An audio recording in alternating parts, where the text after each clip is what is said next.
तो आइए हम प्रारंभ करें धातु कर्म को खनिज और अयस्क की परिभाषा के साथ में। ठीक है, तो हमने नोट किया। सबसे पहले यहां पर हम लिखना चाहेंगे खनिज की परिभाषा, कि खनिज क्या होते हैं। तो आप लिखिए यहाँ पर खनिज, जिसको बोलते हैं इंग्लिश में मिनरल्स। नंबर 1 पे हम परिभाषित करेंगे यहाँ पर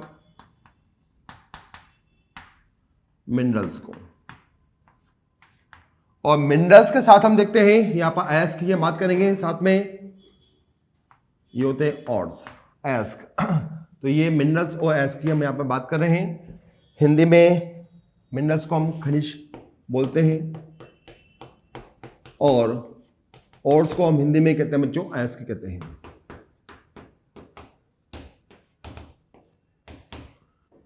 दोनों में हम अंतर देखते हैं विद परिभाषा के साथ में। तो बच्चों जैसा हम आपको बताएं कि अयस्क और खनिज दोनों ही हमें पृथ्वी से प्राप्त होते हैं। पृथ्वी की भू प्रॉपर्टी में, मतलब अंदर की तरफ पृथ्वी में यदि हम खुदाई करें तो वहां पर हमें काफी सारे धातुओं के स्रोत मिलते हैं, काफी सारे हमें खनिज और अयस्क प्राप्त होते हैं। तो भाई जब आप पृथ्वी की खुदाई करेंगे, पृथ्वी की चट्टानों की खुदाई करते हैं, तो वहां पर आपको भू प्रॉपर्टी के अंदर क्या मिलेंगे, मिनरल्स और खनिज मिलते हैं। अब दोनों में क्या अंतर है आइए हम देखें। और जो हम यहाँ पर एक चित्र द्वारा इसको समझना चाहेंगे कि हमने यहाँ पर, ये हमारी पृथ्वी है, यहाँ पर हमने माइंस यानी खान से हमने यहाँ पर एक स्टोन को बाहर निकाला। ठीक है, ये पृथ्वी, वही पृथ्वी पर पौधे उधे उगे हुए हैं, पेंटिंग कर दिया थोड़ी सी। यहाँ पर हमने ये एक स्टोन बाहर निकाला है और एक स्टोन हमने और बाहर निकाल दिया। दो हमने यहाँ पर बड़े बड़े स्टोन यानी पत्थर को बाहर निकाला है, इसमें धातु की संभावना हमें लगी तो हमने इनको बाहर निकाल लिया। ठीक है, अब भाई हमने क्या किया, इस स्टोन जो बड़ी साइज का है इसको विभिन्न प्रक्रम से, प्रोसेस से गुजारा, बारीक पीसा, केमिकल मिलाए, बहुत सारे हमने यहाँ पर विधियां प्रोसेस को फॉलो किया और फाइनली मुझे यहाँ पर धातु प्राप्त हो चुका है। मान लेते बच्चों ये हमारे पास में 1000 kg का था, 1000 किलो का है ये, और मुझे यहाँ पे मिल रहा है क्या, धातु प्राप्त हुआ है। और धातु की जो मात्रा है वो मुझे मिलती है कितनी, यहाँ पर 100 ग्राम मिलती है। कितनी मिली भाई, 100 ग्राम मिली।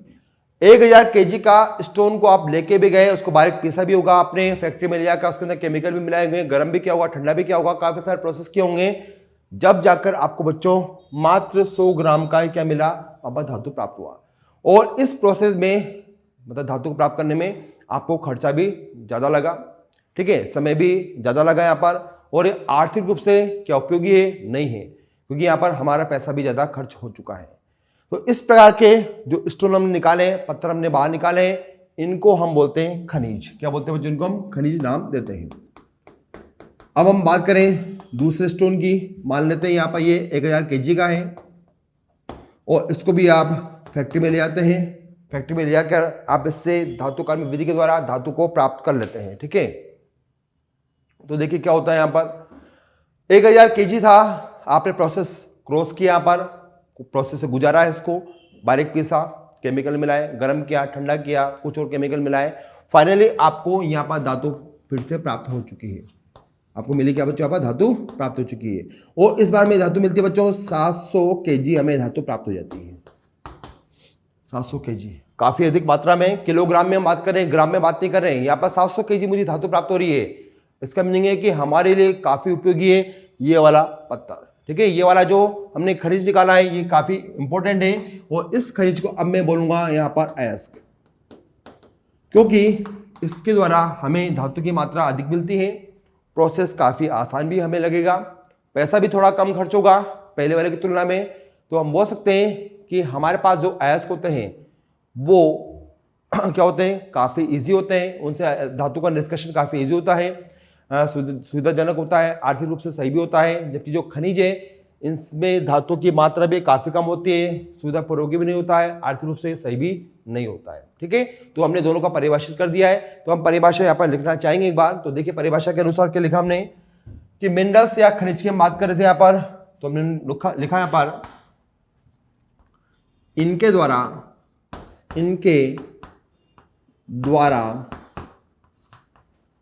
धातु का निष्कर्षण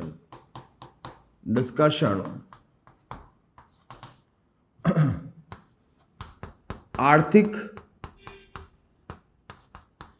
रूप से व सुविधाजनक नहीं होता है, सुविधाजनक नहीं होता है। ओके, नेक्स्ट हमने बोला था आपसे खनिज से जो हमें धातु की मात्रा मिलेगी उसका अमाउंट भी काफी कम है।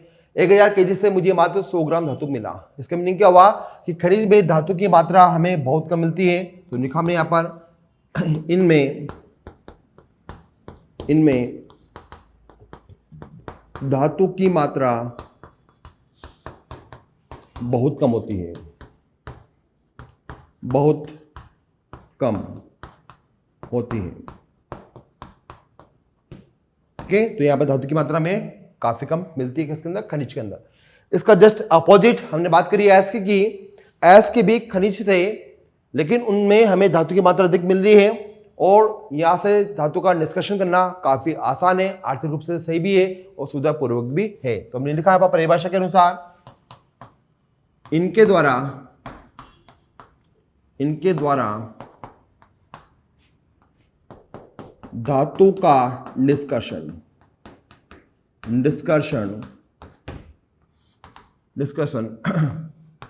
आर्थिक रूप से व सुविधा पूर्वक होता है। आर्थिक रूप से भी सही है और सुविधापूर्वक भी ये हमें मिलेगा। तो यहां पर धातु का जो मात्रा है वो भी हमें काफी ज्यादा मिलने वाली है। तो हम लिख सकते हैं इनमें या इनसे धातु की मात्रा भी बहुत अधिक प्राप्त होती है,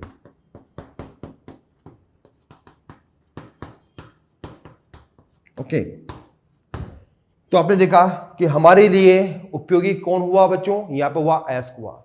यहां पर हमारे लिए काफी उपयोगी कौन है बच्चों, यहां पर हमारे लिए यहां पर उपयोगी है अयस्क, ना कि खनिज। ठीक है, आगे हम बात करें यहां पर। तो देखिए यहां पर नेक्स्ट पर हमें यहां पर एग्जाम्पल लिखना चाहिए इसका। यदि हम बात करें बच्चों अयस्क की तो एग्जाम्पल देख सकते हैं यहां पर। जैसे मेरे पास में एल्यूमिनियम का एक अयस्क है, एल्यूमिनियम का अयस्क। एल्यूमिनियम का अयस्क काफी फेमस है, यहाँ पे एल्यूमिनियम की मात्रा अधिक होती है। नाम है इसका बच्चों BAUXITE। बॉक्साइड अयस्क की हम बात करें और की हम बात कर रहे हैं, इसका फॉर्मूला हुआ Al2O3.2S2। तो भाई एल्यूमिनियम का जो अयस्क है उसका हमने सूत्र लिखा है Al2O3.2S2O। ये बॉक्साइड अयस्क है जहां पर एल्यूमिनियम की मात्रा काफी ज्यादा होती है और इससे एल्यूमिनियम को प्राप्त करना काफी सुविधापूर्वक होता है। काफी आसानी से हम एल्यूमिनियम को प्राप्त कर सकते हैं इसके द्वारा। नेक्स्ट बच्चों हम बात करें यहां पर आते हैं खनिज की बात करें कि एल्यूमिनियम का खनिज कौन सा अपने पास में है। तो देखिए यहां पर एल्यूमिनियम का खनिज, एल्यूमिनियम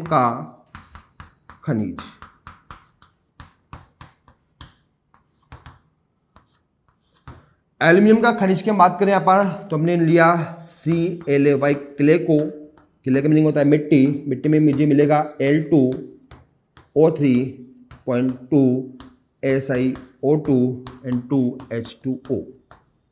तो देखा आपने कि यहाँ पर जो क्ले है ये खनिज है, मिट्टी के अंदर हमें एल्यूमिनियम तो मिल जाएगा, साथ में हमें यहाँ पर सिलिका की मात्रा भी अधिक मात्रा में मिलेगी। और सिलिका की मात्रा अधिक मात्रा में है तो एल्यूमिनियम की मात्रा ऑटोमेटिक क्या हो जाएगी बच्चों, कम हो जाएगी। और कम हो जाएगी तो यहाँ पर धातु का जो अमाउंट है, मात्रा है, वो हमें कम प्राप्त होगा। अतः ये जो क्ले है ये एल्यूमिनियम का क्या है, खनिज है, क्योंकि हमारा जो बॉक्साइड है वो क्या है, ये इसका अयस्क होगा और होगा। ठीक है, तो बच्चों यहाँ पर हमने एक्सप्लेन कर दिया है, फाइनली हमने बोल दिया है कि यहाँ पर हम बोल सकते हैं कि जितने भी खनिज हैं क्या सब ये अयस्क हो सकते हैं? नहीं। हाँ, जितने भी अयस्क थे वो सब पहले क्या थे, खनिज, हम उसको कह सकते हैं। तो हम यहाँ पर बोल सकते हैं अतः सभी खनिज अयस्क नहीं होते हैं, नहीं होते हैं।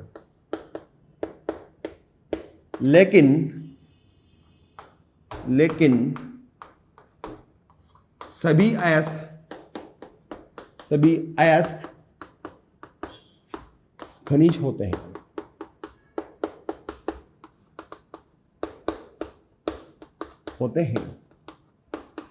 तो भाई जितने भी आपको मिलेंगे अयस्क वो पहले खनिज ही थे। हमने उसको मात्रा देखी वहां पर धातु की तो पता लगा कि ये अयस्क है, तो उसको हम खनिज बोल सकते हैं। लेकिन सभी खनिज को हम अयस्क बोलें ये उचित नहीं होगा। तो बच्चों ये हुआ आपके पास में अयस्क और खनिज की परिभाषा हमने बता दी आपको। अगली हम बात करें कि हमारे पास जो उपयोगी यहाँ पर है दोनों में से वो होते हैं अयस्क। तो अयस्क कैसे होते हैं, कहाँ मिलते हैं, कितने प्रकार के होते हैं, ये सारी बातें यहाँ पर डिस्कस करते हैं हम। तो नोट किया अयस्क के प्रकार में अयस्क के प्रकार। बच्चों अयस्क के दो प्रकार देखे जाते हैं भूपर्पटी के अंदर।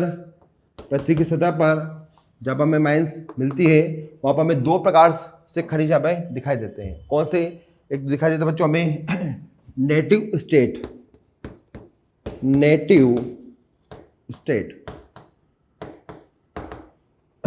इसका मीनिंग क्या हुआ? इसका मीनिंग हुआ नेटिव, जन्मजात अवस्था में, जन्मजात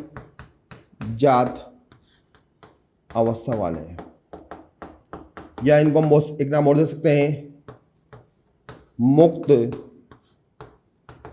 अवस्था वाले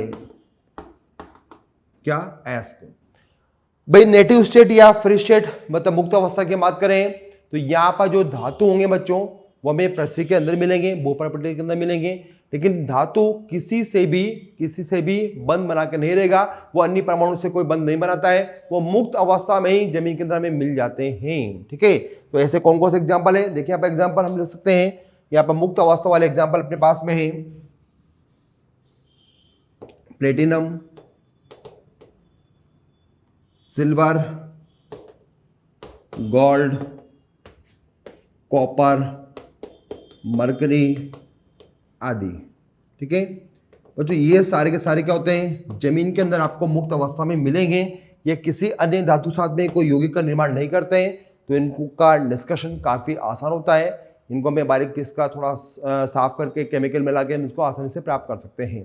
ठीक है, तो भाई ये मुक्त अवस्था में, और इनको हम क्या बोलते हैं बच्चों? नोबल धातु के नाम से भी जानते हैं, क्योंकि ये सामान्य ताप दाब पर किसी अन्य से अभिक्रिया नहीं करते हैं। ठीक है, हमने बोला ये सभी मुक्त अवस्था में होते हैं, मुक्त अवस्था में होते हैं। तो यदि आपको कहीं सोने की खान मिलती है तो वहां पर आपको सोना डायरेक्ट प्राप्त होगा। आप उसको थोड़ा सा केमिकल मिलाकर साफ कर सकते हैं, बाकी आपको वहां पर कुछ करने की आवश्यकता नहीं है। नेक्स्ट बात आते हैं अयस्क के दूसरे प्रकार में। यहां पर हम देखते हैं, यहां पर अपने पास मिलता है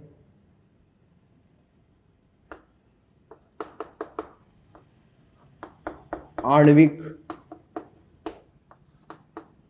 रूप में अयस्क। आणविक रूप में अयस्क, इसका मीनिंग क्या हुआ कि यहां पर जो धातु हमारे पास होगा वो एक अणु के रूप में होगा, और वो भूपर्पटी के अंदर अन्य धातु के साथ में बॉन्डिंग बनाकर जुड़ा रहता है, जैसे उसको पृथक करना थोड़ा सा मुश्किल होगा। तो आणविक रूप में अयस्क की मैं बात करें तो यहाँ पर जो हमारा बच्चों अयस्क है वो कई प्रकार के तत्वों से परस्पर जुड़ा होता है, जैसे मुख्य रूप से ऑक्सीजन से, या फिर हम बात करें सल्फर से, या फिर हम बात करें हाइड्रोजन से। ठीक है, तो यहाँ पर हम बात कर सकते हैं तीन प्रकार से जुड़ा हो सकता है। आणविक रूप में जो अयस्क है वो तीन प्रकार से हमें दिखाई देंगे, ऑक्सीजन से जुड़ा हुआ अयस्क या धातु, या फिर सल्फर से जुड़ा हुआ धातु या अयस्क, या फिर हाइड्रोजन से जुड़ा हुआ अयस्क या धातु।